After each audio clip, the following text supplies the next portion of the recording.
I mean, how do you, when you see that going that way, how do you feel different with your team being able to generate pressure? And how do you think it would be different with your guys's versus the other teams that have tried to do it so far?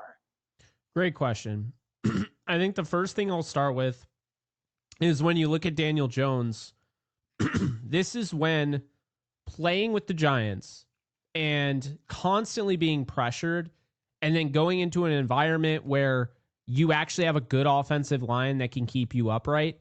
Mhm. Now you've learned how to deal with that pressure because now you already know the instincts, his internal clock is quicker because he's probably shell shocked from the Giants.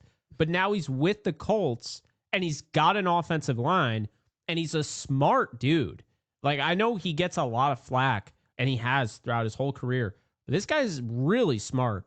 And I think the decision making has always been one of those things where, yeah, it looks bad, but who is he throwing to with the Giants? How often is this guy right before he's about to pull the trigger seeing somebody right in his face, right? So there are a lot of different aspects to that. But as far as Daniel Jones this year, he's been great no matter what it is. You know, clean pocket, under pressure, no blitz, under pressure with the blitz, right?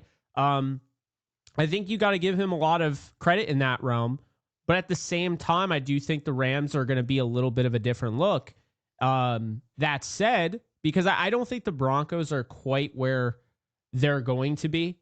And I Mhm. think the Rams defense is really, this is the litmus test. If he passes this one and you start to see him really, like, he's not getting sacked and they're not getting pressure